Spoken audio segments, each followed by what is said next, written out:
నమస్కారం. తెలుగు జ్యోతి ఛానల్కు స్వాగతం, సుస్వాగతం. ఈ ఛానల్లో జాబిలి 3కు సంబంధించిన ప్రతి పాఠ్యాంశాన్ని 3 వీడియోలుగా చేయడం జరిగింది. మొదటి వీడియోలో పాఠ్యాంశాన్ని, రెండో వీడియోలో పాఠ్య వ్యాకరణాన్ని, మూడో వీడియోలో అర్థాలు, వచనాలు, వ్యతిరేక పదాలు, ఖాళీలు, ప్రశ్న జవాబులతో కూడిన నోట్స్ను కూడా ఇవ్వడం జరిగింది. హాయ్ పిల్లలు, ఇప్పుడు మనం 48వ పేజీలో ఉన్న దయ అనే కథను చదివి ఆనందిద్దాం. పూర్వం కపిలవస్తు నగరాన్ని శుద్ధోధనుడు అనే రాజు పరిపాలించేవాడు. అతని కొడుకు గౌతముడు. అతనికి సిద్ధార్థుడు అనే పేరు కూడా ఉన్నది. గౌతముడు చిన్నతనం నుండి పెద్దల మీద గౌరవం, భూతదయ వంటి సుగుణాలతో పెరిగాడు. దేవదత్తుడు అతని చిన్ననాటి మిత్రుడు. ఈ కథలో కపిలవస్తు నగరాన్ని శుద్ధోధనుడు అనే మహారాజు పరిపాలించేవాటమ్మా. ఆయన కొడుకు పేరు గౌతముడు. ఆయన్ని సిద్ధార్థుడు అని కూడా పిలిచేవారట. ఆయన చిన్నతనం నుండి కూడా పెద్దలంటే గౌరవం కలిగి ఉండేవాట. భూతదయ అంటే ఇతర ప్రాణుల యందు దయ కలిగి ఉండేవాట. ఇలాంటి మంచి లక్షణాలతో అతను పెరిగాట. ఇతనికి చిన్ననాటి మిత్రుడున్నట. అతని పేరు దేవదత్తుడు. ఒకనాడు వాళ్ళిద్దరూ నదీ తీరానికి పోయారు. అక్కడ ఆకాశంలో హాయిగా ఎగిరే హంసలను దేవదత్తుడు చూశాడు. వాటిని వేటాడాలని బాణంతో కొట్టాడు. ఆ బాణం ఒక హంసకు తగిలి గిలగిలా కొట్టుకుంటూ గౌతముని ముందు పడ్డది. గౌతముడు జాలితో కింద పడ్డ హంసను ఒడిలోకి తీసుకుని నెమ్మదిగా బాణం తీశాడు. దాని శరీరాన్ని నిమురుతూ దానికి ఊరట కలిగించాడు.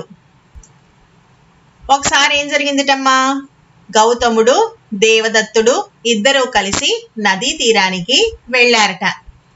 అక్కడ ఆకాశంలో హాయిగా కొన్ని హంసలు విహరిస్తున్నాయట. వాటిని దేవదత్తుడు చూశాట. వాటిని వేటాడాలని బాణంతో కొట్టాడు. ఒక హంసకి ఆ బాణం తగిలి అది గిలగిలా కొట్టుకుంటూ వచ్చి గౌతముడి ముందు పడిపోయిందిట. గౌతముడు ఏం చేశాడు, వెంటనే జాలితో ఆ కింద పడ్డ హంసను చేతిలోకి తీసుకొని నెమ్మదిగా ఆ బాణాన్ని తీసేసి, అది గజగజ వణికిపోతుంది మాట. అందుకని దాన్ని మెల్లిగా నిమురుతూ దానికి ఊరట కలిగించాట. అప్పుడు దేవదత్తుడు అక్కడికి వచ్చి, నేను హంసను కొట్టాను కాబట్టి అది నాదే అన్నాడు. మిత్రమా, ఆకాశంలో హాయిగా ఎగిరే హంసను ఎందుకు హింసించావు? జీవహింస పాపం కదా అంటూ హంసను ఇవ్వడానికి గౌతముడు ఇష్టపడలేదు. దాంతో వాళ్ళ కోట్లాట రాజుగారి దగ్గరికి పోయింది. అప్పుడు దేవదత్తుడు సిద్ధార్థుడి దగ్గరికి వచ్చాట. వచ్చి, నేను హంసను కొట్టాను కదా కాబట్టి ఇది నాదేనని అన్నాట. కానీ సిద్ధార్థుడు ఏం చేశాడు, ఆకాశంలో హాయిగా ఎగిరే హంసని అలా కొట్టడం తప్పు కదా, జీవహింస చేయకూడదు కదా, ఎందుకు చేశావు నువ్వు అని చెప్పి నేను ఈ హంసని నీకు ఇవ్వను అని అన్నట్ట. దాంతో వాళ్ళిద్దరూ వాదించుకున్నారు. ఇద్దరూ కలిసి న్యాయం కోసం రాజుగారి దగ్గరికి వెళ్ళారు. ఇద్దరు రాజస్థానంలో న్యాయాధికారికి విన్నవించారు. దేవదత్తుని బాణం వల్ల హంస చనిపోతే అది అతనిది అయ్యేది.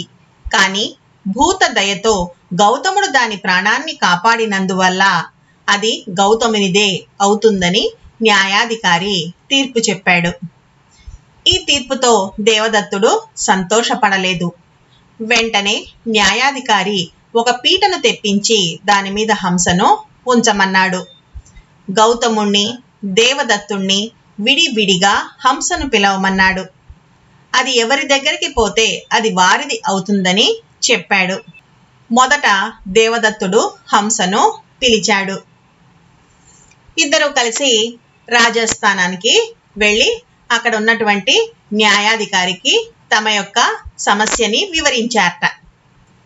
ఆయన వాళ్ళ సమస్యని విని దేవదత్తుడి బాణం వల్ల గనక ఆ హంస చనిపోయి ఉన్నట్లయితే అది దేవదత్తునిది అయ్యేది. కానీ భూత దయతో గౌతముడు ఏం చేశాడు? దాని ప్రాణాన్ని రక్షించాడు. కాబట్టి ఆ హంస గౌతమునిదే అవుతుంది అని తీర్పు చెప్పాట. ఆ తీర్పుకి దేవదత్తుడు సంతోషపడ్లా.